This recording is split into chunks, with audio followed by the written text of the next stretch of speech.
occupational health psychology. She has professional credentials from Harvard Medical School, Boston, the Psychometric Center at the University of Cambridge, UK, and Beck Institute, Philadelphia. Her guiding philosophy is the emotional well-being is possible for everyone. She has regularly been conducting workshops on mental health and emotional well-being. She's currently pursuing her PhD and is also a faculty member at Cornash, the Lifestyle Management School, Kolkata, which is a mental health vocational training facility. She has written 2 books, and the first one is Musings, an Insight into Me. The second one is Hope, Stories for a Healthy Mind, in her second book. Is her second book. Now, I hope you will be, all of you would be enjoying the insights and the various other things which she'll be sharing with all of you. So I invite Pragati Jalan Sureka to take over. Thank you, ma'am. Please take over, please. Thank you so much, Mrs. Sengupta, for the nice introduction, and welcome everyone who is here. And thank you, Techno India, for giving me this opportunity to address the youth. As we were discussing, the pandemic has brought home one simple fact to all of us, that we can't neglect our emotional well-being and the way we look after our mental health, right? So if one thing that all of us have learned is, like we brush our teeth daily in the morning, we also need to take care of our mental health with simple things. So how can we take care of our mental health on a day-to-day basis? That is something that I will talk to you today. My PhD topic is essentially on emotional well-being, how to see that in day-to-day living, those simple things that we take for granted, will they help us grow as individuals, or will they pull us down? So without much ado, let's go ahead and discuss this concept. What is emotional well-being? In simple terms, emotional well-being is emotional wellness. It's that ability in us where we can learn and grow from experiences. Now, let's just take the current pandemic. Most of us realized that everything that was happening was beyond our control. Some of us had family members who became sick.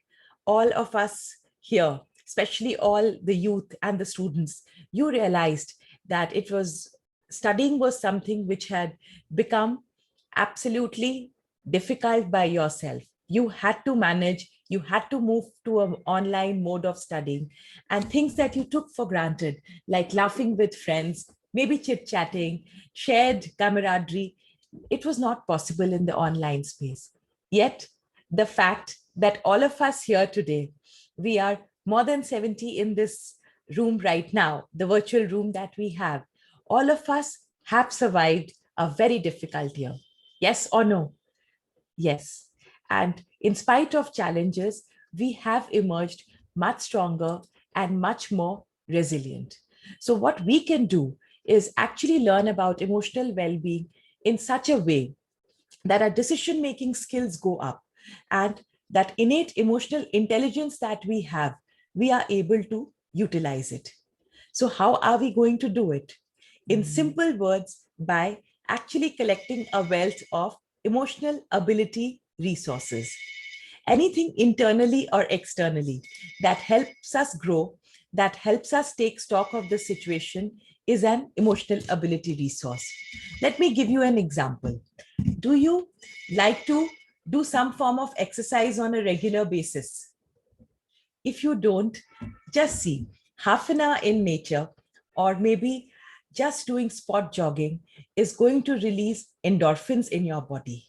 Those pain receptors that make it worthwhile for you to go on when life gets tough. So one very important emotional ability resource is daily exercise, some form of physical activity that makes you feel calmer. That mind-body integration that we talk about, where you feel both these things are in tandem. So develop these simple resources. The next emotional ability resource that you can develop inside yourself is daily journaling. Now, journaling is something which means writing in a notebook every day. How did my day go? What felt good? What did not feel good? What could I have done better?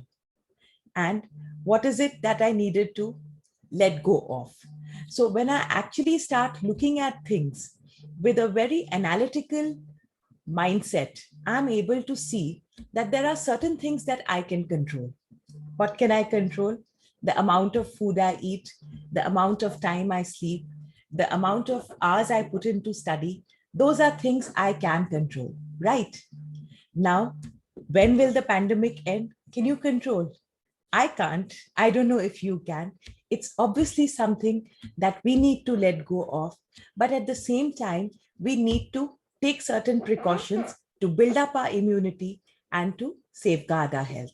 So, whether it's wearing masks, whether it's sanitizing yourself well, whether it's maintaining social distancing, these are things we do it as a way of life.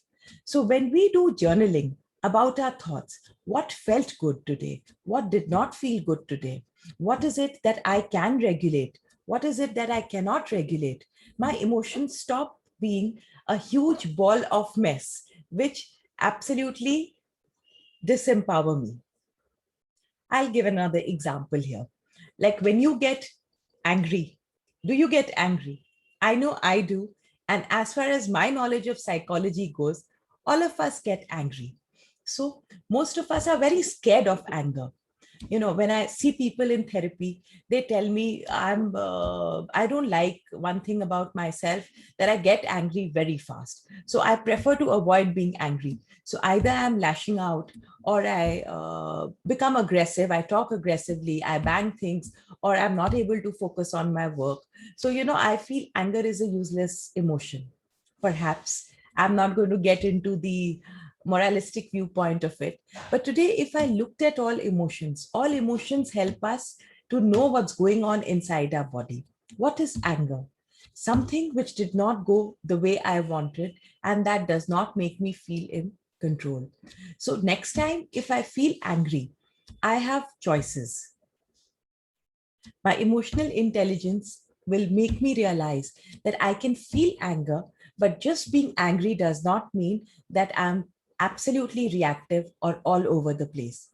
I do have a choice to calm down, use my decision making, and decide how I choose to react to my anger. Now, instead of reacting, I need to start responding. What would a response be when I'm angry? The way you and I are talking right now, learning how to tell our point without being all over the place. Usually, when we are reactive, when we are angry, our nostrils flare up, our tone of voice becomes high pitched. We probably frown like this. We start yelling. Sometimes we bang our fist, and our heartbeat goes very, very fast. We may feel dry mouth. We may stumble over words. We may feel as though we have hot air coming out of our ears. So the list goes on and on. That is when I'm in a reactive mode. Now, to respond when I'm angry, let's say someone has done something that I do not like. What will I do? First, I will understand that I'm angry. Next, I tell myself, I have a choice here. Either I can do all these things that I mentioned, or what is my purpose of anger? To get my point across, to show my displeasure, right? And if possible, we can save the situation somehow. So, what I need to do when I'm responding from a space of anger, I speak about my point in an assertive manner. I do not yell, scream, shout. My breathing remains normal. My tone and my diction are in my control. And I feel that my point can be spoken about in such a way that I get work done. So I'm able to make choices which actually help me get what I want instead of going to pieces. So what each one of us needs to do is first be aware that we have something going on inside us. Next, how do we choose to regulate it? by responding instead of reacting. And when we are in this mode of action, we realize that we have choices. So over time, we have better interpersonal communication with others, and we are more effective in the work that we set out for ourselves. So these were two concrete emotional ability resources that I told you about: exercising and journaling. The list is absolutely open. Keep adding on to things that help you understand your emotions, regulate them, and then kind of help your decision-making skills. So, are you aware of what are the simple emotional ability resources that facilitate good communication? Some of the things that facilitate effective communications is concepts like coping, resilience, and adjustment. Now, I will come back to the pandemic with everyone. How is it that some of us have managed to grow in spite of the challenges ahead? That is because we have coped up with the situation. We have seen our strengths and weaknesses, and in our own way, we have nurtured ourselves so that instead of emptying out every day, we manage to absolutely remain at a level where life can be managed, if not completely have it in a way that goes in what I want to do. Now, what is resilience? If I talk about resilience, resilience is, in spite of challenges, when I can grow, when I can hold on to what is really going on at that time. Think of a time in the last 10 years when you felt that you will completely go to pieces. Maybe an exam that you were really fearing, maybe something that you aspired for that you did not get. Thought of it. Now think of how did you overcome that day? How did you overcome that specific challenge when you did not get what you wanted and when the going was very tough? So what really helped you cope up, if you actually sit and analyze it in such a way, is your resilience. So when we talk about this concept of emotional wellness that we bring about by using emotional ability resources, we need to understand that there are certain things which help us nurture our own emotional strength.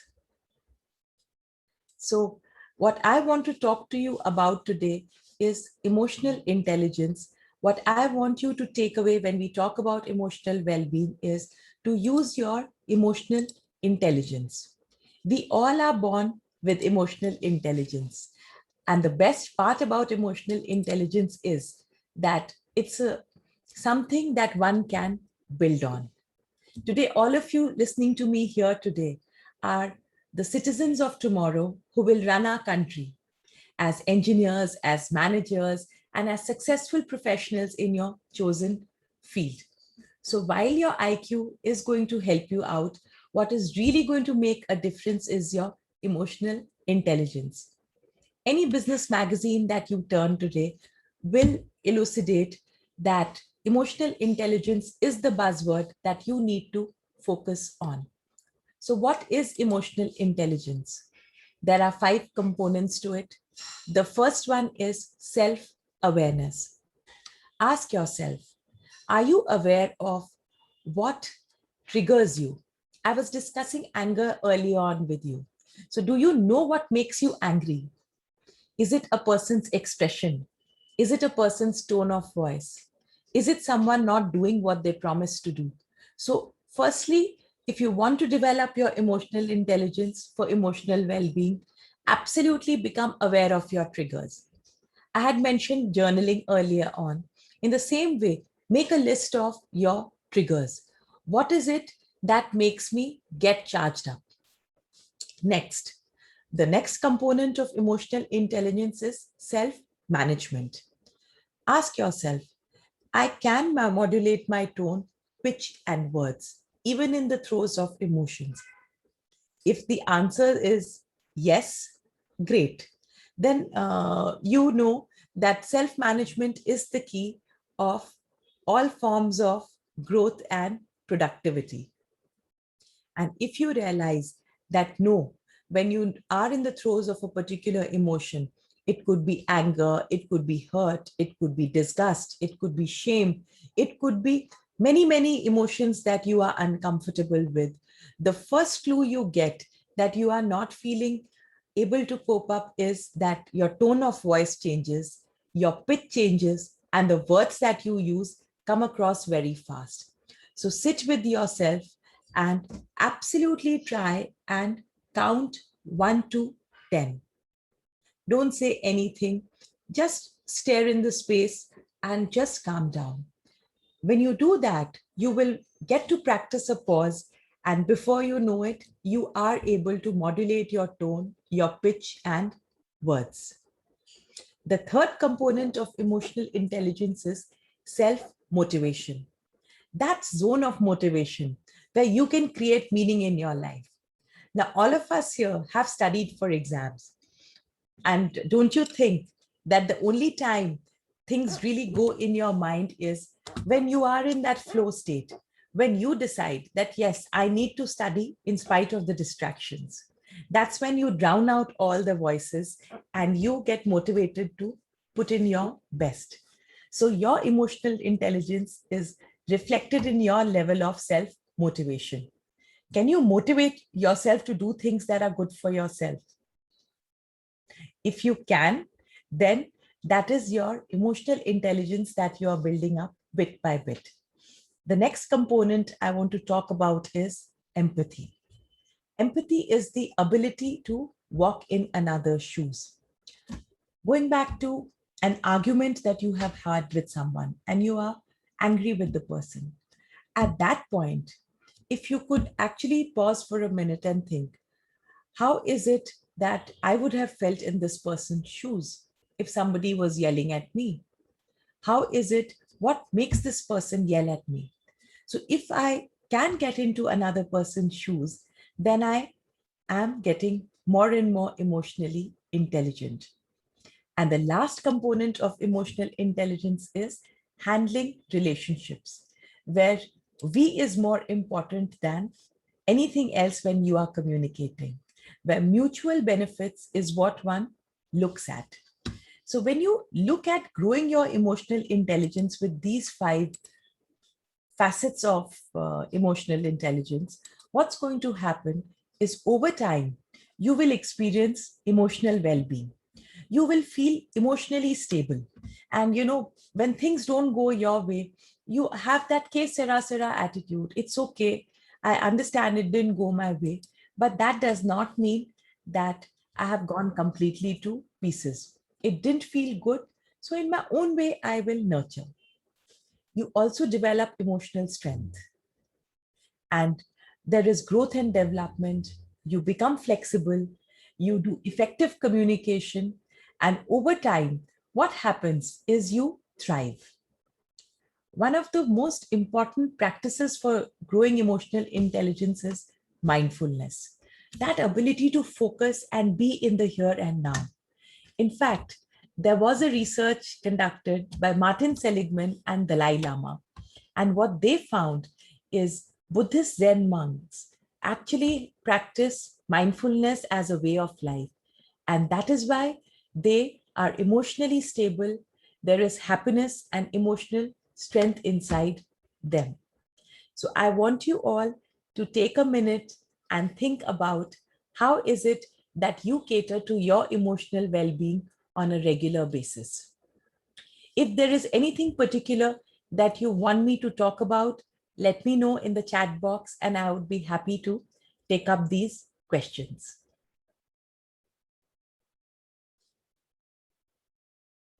And further than this, there are some of other facets that we never think about. Okay, I have a question here. When we love someone, how to not get affected with one's behavior, especially when you are in the workplace? Now, that is a very good question because, as we are talking about emotional well-being today, the best way not to get affected with another's behavior is nurture our emotional well-being. With emotional intelligence, what you can do if you do not want to get affected is keep the remote control of your emotions in your own hands. Now, you will ask me, how can I do that? To keep the remote control of emotions in our own hands, we need to practice these 5 components of emotional intelligence, which I will repeat. First is self-awareness. Let's say you realize that your loved one has made you feel hurt for some reason, right? It could be at the workplace, it could be in a classroom, it could be at home. Next, literally the way I am talking to you, ask yourself, why are you feeling hurt? Is it that you are feeling rejected? Is it that you are feeling unimportant? Is it that you are feeling neglected? Whatever it is, write it down. Next, ask yourself, how would you like to respond in such a situation? You may think, oh, I don't say anything. I can just keep quiet and ignore it. But the fact that you're thinking about it again and again means you are not able to ignore it. So what helps is effective communication. If you can actually tell the other person how you are feeling in an absolutely calm and controlled manner. Third is self-motivation. Like when you have a remote control, you can always control the temperature. If it feels too warm, you can lower the temperature. If it's too hot, you can increase the temperature. So in the same way, what you can do with your loved ones is understand if they respond in a way after you've communicated that you like, it's great. If they don't, then you always have a choice how you want to go ahead. So if you start practicing this, over time, you will develop empathy. You'll be able to walk in the other person's shoes. You will understand what made them behave the way they did.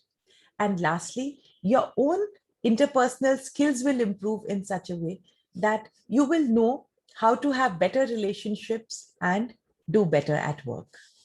Thank you. We have another question, ma'am. Yes.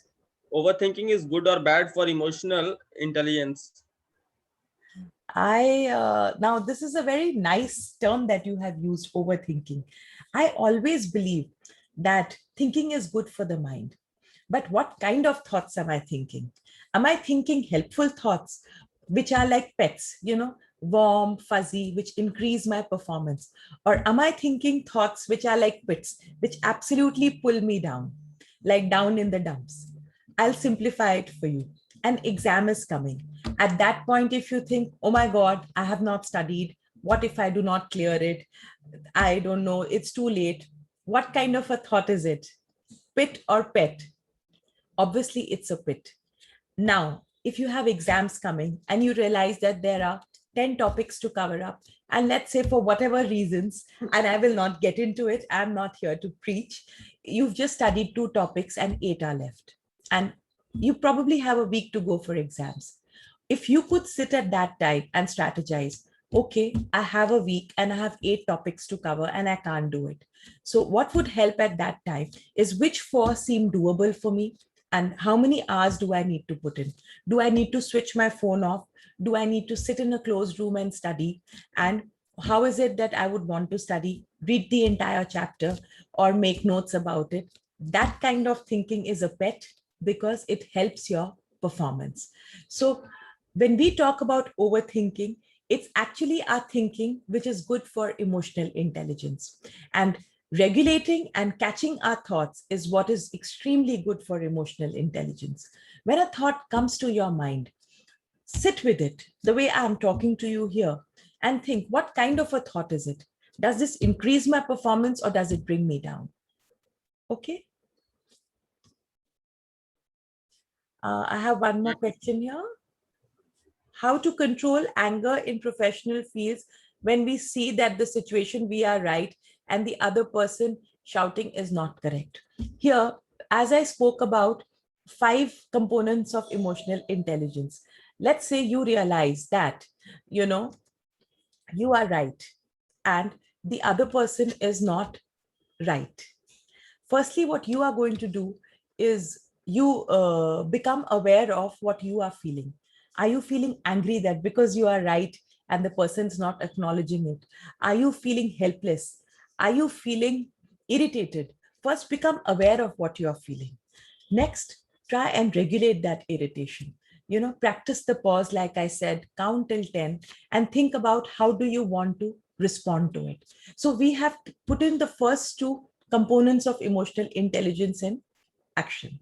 Now we come to the third point, self-motivation. Now, do you want to say your point across? If it's a friend, or let's say a helpful professor, or a good boss or a team member who is willing to take in your answers, or your point of view in a very calm, humble way, put your point across. That calm, assertive stance will help you get your point across, rather than coming across as someone who's bristling and saying, "Sir, I'm right and you are wrong." Is that going to help your cause? No, obviously it's not. But if you could say things like, "Excuse me, sir, I have a point of view. May I share it with you?" Do you think you would get a positive response? So when you start talking like this, you start controlling your anger. And what helps more than anything else is mindfulness that I've spoken about. If you are doing daily meditation for 5-10 minutes, you are able to hold on to your thoughts without going into a reactive mode.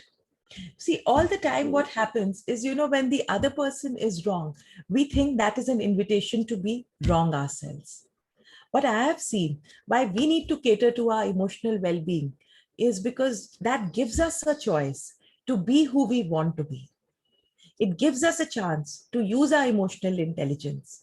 And that is precisely why I have chosen to address all of you today. See, if you wake up in the morning, your teeth do stink. But if you brushed the previous night, you would have fewer bacteria. And yes, when you brush again, you are as good as new. So when we actually apply emotional intelligence to specific situations, over time, we are able to manage our lives in such a way that we are resilient. When things don't go our way, we are able to cope up and we are able to put our point across. Okay, now I have another question from Nidhi Joshi. Positive overthinking is good, but is it good if one is procrastinating a lot for self-growth and hustling hard? I did not say positive overthinking is good. All I said is thinking is good. Now, procrastinating is something, what is the quality of procrastination? If you feel you are Aristotle in the making, where you are going to watch the apple drop and you're going to come out with one of the laws, I have nothing to say. But for most of us, when we procrastinate, we don't do what needs to be done. And we are just a little mindless about things. So procrastinating does not help. What does help is regular, disciplined strategizing to feel good about life and have work-life balance.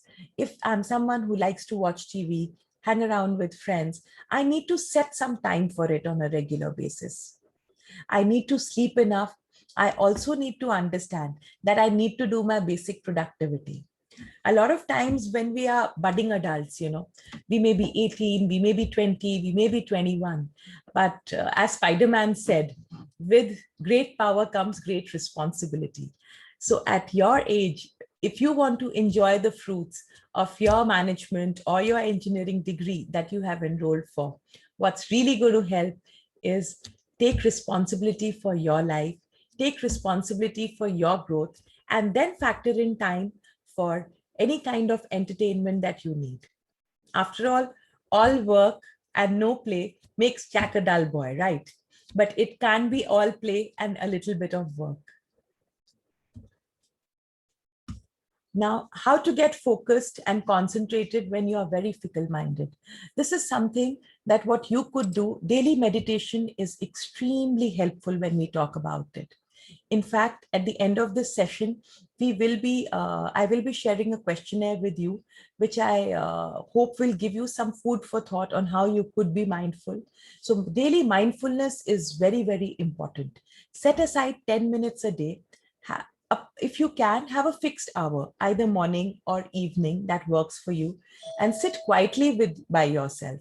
And after that, breathe. You can Google something that makes you feel good, some kind of guided visualization, or you can just meditate, sit with your thoughts for 10 minutes. That is extremely helpful for focus and concentration. Even to remove distraction in your mind, what you need to do is just meditate. And that is a good place to start off with.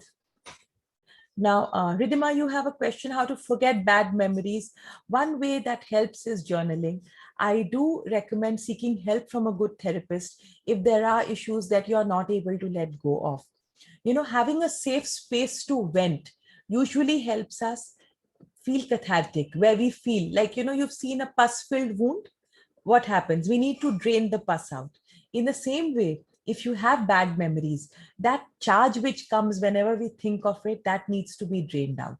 Usually it needs good therapeutic or clinical intervention to let go of the bad memories. So a safe space to vent is very, very important to heal from bad memories.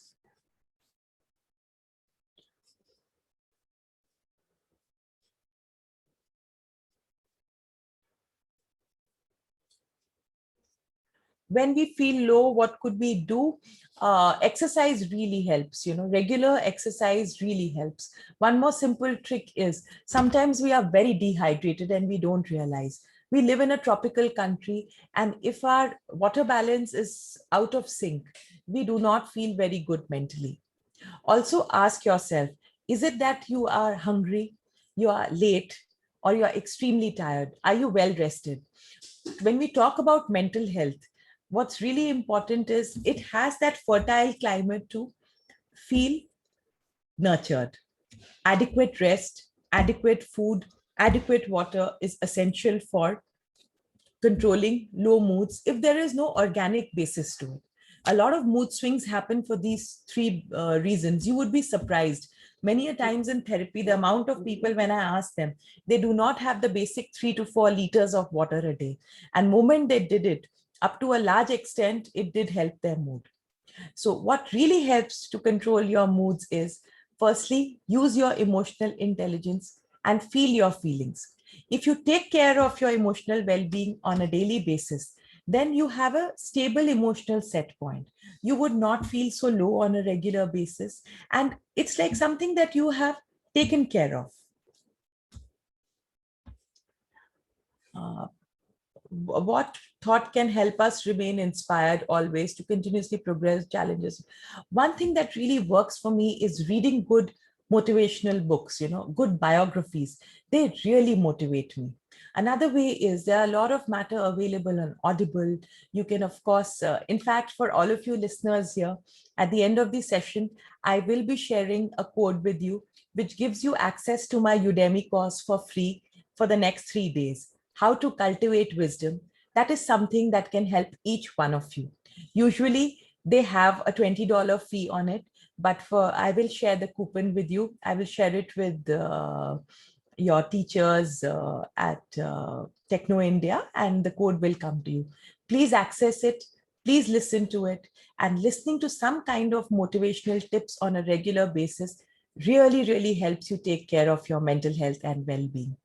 In fact, this concept that I'm talking about, emotional ability resources, emotional well-being, this course is available too on Udemy. And for all of you listeners here, I'm going to offer it for free for the next 3 days. And the link will be shared with you. So go ahead and take care of it. Is negative-minded person good for us?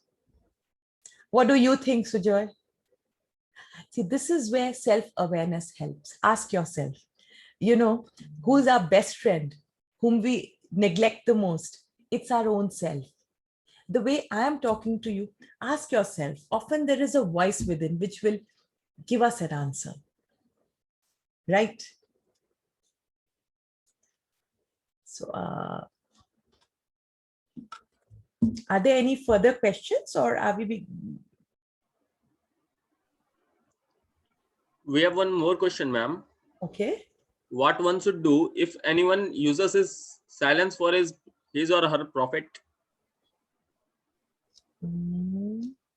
I cannot see that. If someone, can you repeat the question? What one should do if anyone uses his silence for his or her profit? See, you can't do anything if someone else is using silence for profit. But what I have seen is I need a little bit more elaboration on that. Exactly. This What do question is you by mean? Ribu Banerjee. Okay. Can you please elaborate a little bit more, Mr. Banerjee? In the meantime, can a person be misjudged on his or her attitude? I do think so. You know, the whole point is, why are we talking about emotional intelligence? We are talking to reduce our own prejudices and to fine tune our own intelligence and our own discerning quality and the way we view the attitude of others. The component 4 of emotional intelligence that I spoke about, empathy. Empathy makes us pause and actually take stock of the situation. What is going on in the other person's mind? It actually stops us from misjudging situations. It stops us from getting into sticky situations where I have not stopped to think about how is this particular way of thinking impacting me or another person. So yes, again, it's a little bit like fitness. You know, you may feel ki I can't do any form of physical exercise, but when you start doing it over time, you become better at it, and the result is physical fitness. So in the same way, if you start working on your emotional well-being and nurture it on a day-to-day basis, your emotional intelligence kicks in, and over time you misjudge a lot lesser. You become more empathetic, you become more easy and flexible, and that results in better relationships overall with fewer chances of miscommunication or communication gaps.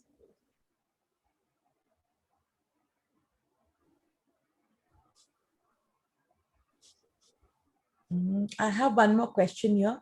How to control our voice and voice modulation when we become angry? I had shared earlier on. One is practice the pause. The best way is to practice the pause. Yes, like this.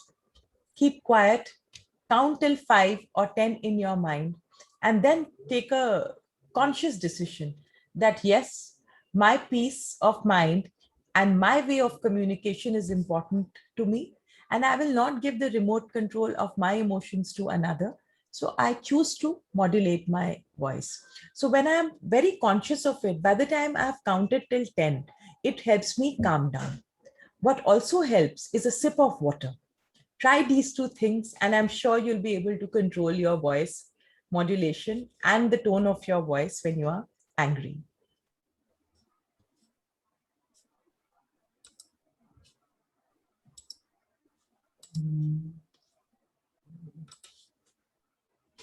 Is the line, the first impression is the last impression, totally correct? In the first sense, how to cope with loneliness when no one loves or cares about you? I have a question for you. Do you love and care about yourself? If I am there, mine is there.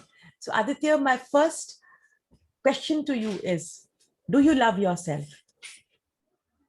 And if you don't, would you like to love yourself? That's my next question to you. So I really recommend listening to some kind of affirmations for healing. If you go on YouTube, there is a lady called Louise Hay who does a lot of affirmations on self-love. Start there. If you love yourself, then you become like a magnet for love. Others also find something loving in you. But if you do not love yourself, it's very difficult to feel loved by others. So I recommend listen to half an hour of self-love affirmations on a regular basis for 40 days, and then see the magic of love unfold in your life. See, again, these sayings, first impression is the last impression. Usually we think that this actually comes from that standpoint that our gut instinct is very strong. We feel it in our gut, you know, who's good for us, who's bad for us. And that is where, you know, there's a lot of literature, scientific literature, which is available where our second brain is in our gut. So, you know, with that line of thinking, this line usually has been found to be correct.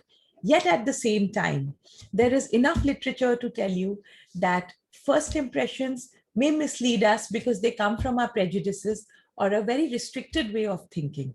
Sometimes I may have heard something bad about another person. So I judge that person as not friendly, aloof, very snobbish, right? Because just on hearsay. So, and then when we interact with the person, we realize that no, this person is very warm and very positive, and I'm enjoying talking to that person. So then we are able to move beyond our initial standpoint.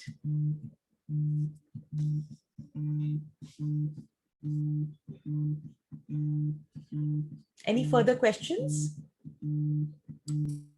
No, ma'am, we are done with the questions.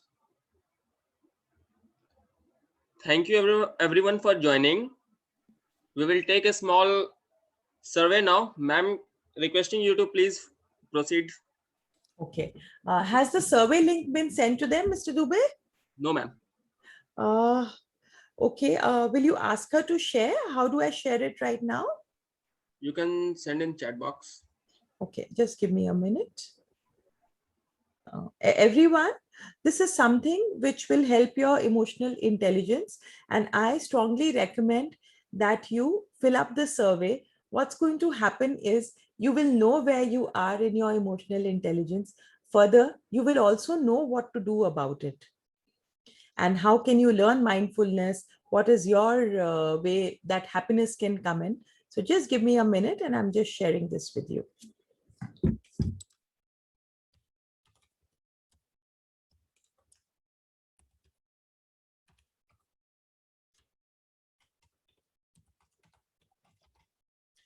Please do not leave it midway.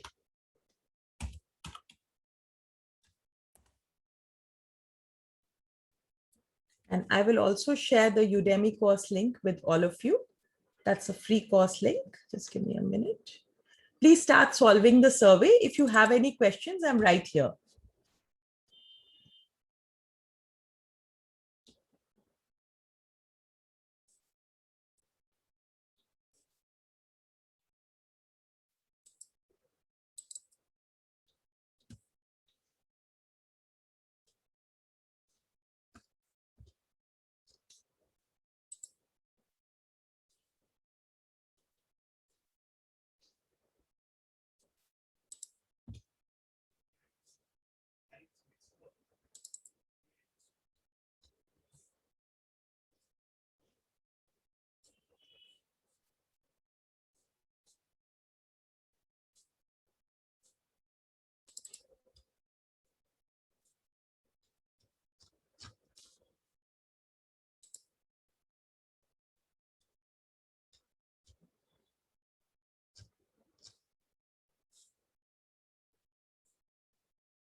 If anyone has any questions regarding this survey, you can always ask me.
Mr. Dubey?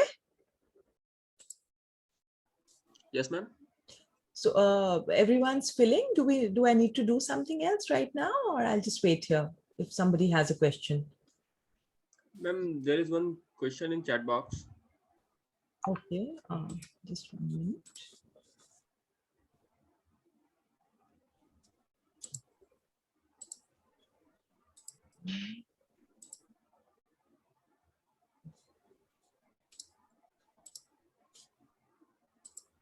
Yes, please tell me.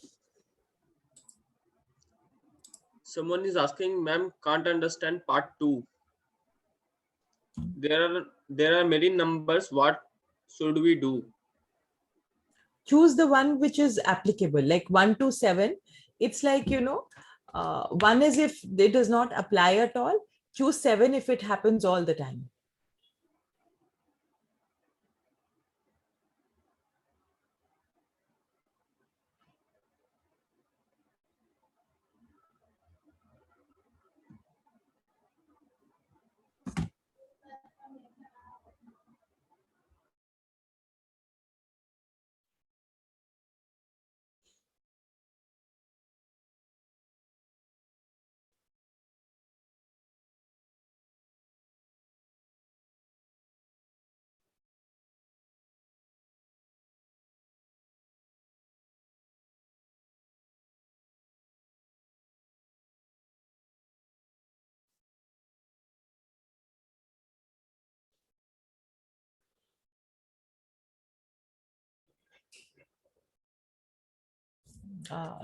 Is that clear now? Yes, ma'am. Okay, fine.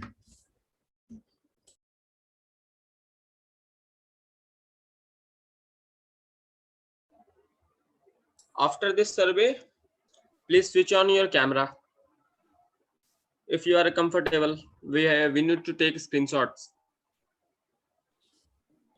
all the participants.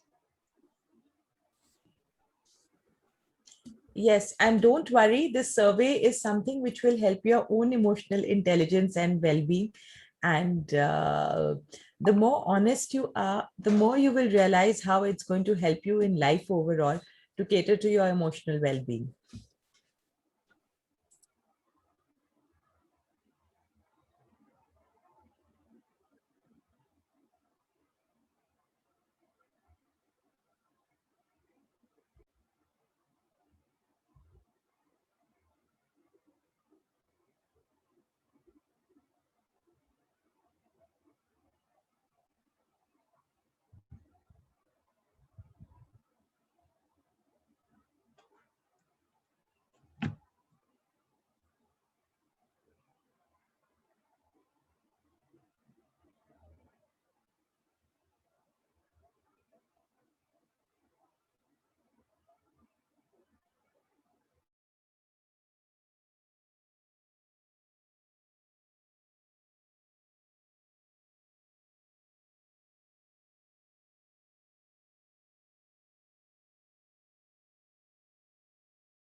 Excuse me, ma'am. Yes, Mr. Dubey. Ma'am, have you done with the? Sorry, the survey that, Have we? Yes, ma'am. yes, what are you asking? Sorry. Have we completed the survey? That you will have to ask them now. I cannot access it from here right now.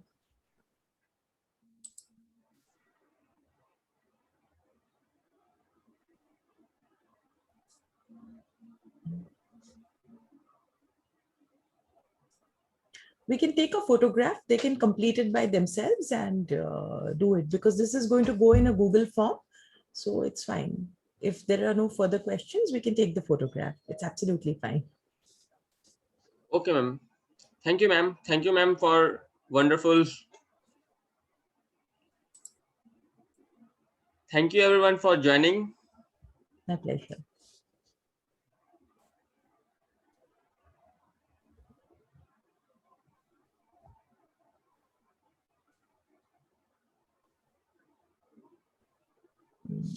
Should I exit now, Mr. Dubey? Sure, ma'am. Okay, thank you.